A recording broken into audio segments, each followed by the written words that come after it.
what was it for you that was the final straw that actually got you to be like, I don't know if it was like,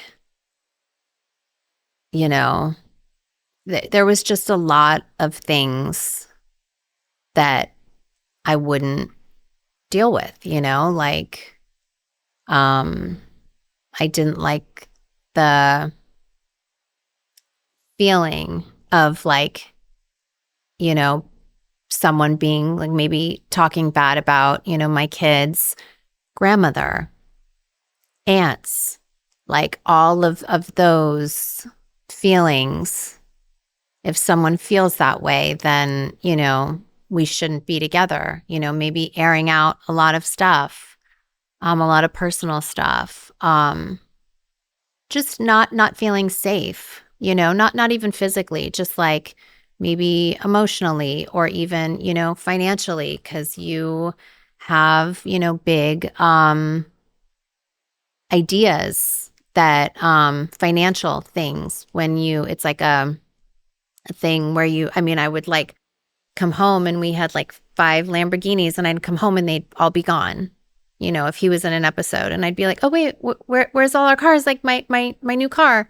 And it would be like, oh, he gave them away to all of his friends. And then I'd be like, huh, okay. And then I'd come home again. And at a different point, we had, 5 more Lamborghinis. And then I'd wake up in another episode and they'd all be gone again. And that time I was like, keep them, guys. Like, I don't know. I don't know what to say. But like, I never felt like I didn't know, what you're going to get when you wake up. And that's like a really unsettling feeling. Yeah. Yeah, it's like a lack of stability. Lack of stability was a big thing that you're trying to be stable for yourself and your kids. And then there's a factor that you're like, I can't. So once you left, what was the biggest change that you saw within yourself? I walked away thinking that I would have like to live a different life, that I would not have a connection to anyone in fashion or art or like, that was a big part of his life. And so I thought like, okay, I'm going to just like go back to a totally different world and my happiness is like worth that and it's totally okay. And some of my biggest projects came about after I made that decision. And some of my best relationships with fashion and art and all these things that I thought I had to give up or told I had, wasn't going to have anymore. And it was like the universe just like rewarding me and showing me that I was moving in the right direction. And I think that's like a really important, powerful thing is to like pay attention to the signs and pay attention to life and, what happens and how you can be guided to make really good decisions, But I have no regrets. Like, I have 4 amazing, beautiful babies. They are beautiful. Yeah. Publicly, obviously, having a public marriage, a vocal ex, like how has that impacted your current approach to dating?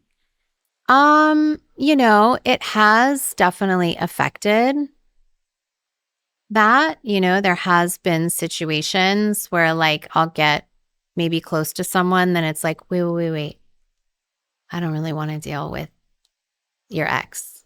And I don't want to deal that like if he's going to say something. And I'm like, so it has been like a little frustrating, but then I get really, like my person wouldn't care about that, but it is a big thing and I get it, it's not an easy thing. And I get that. I remember obviously when like the Pete music video and everything, I was like, oh, I can't imagine how Kim handles that, right? Like in those moments, like having those conversations with people that you're seeing, you can't really control. That made me feel really sad. That really wasn't fair for him. Yeah. And I felt so sad and sorry for him.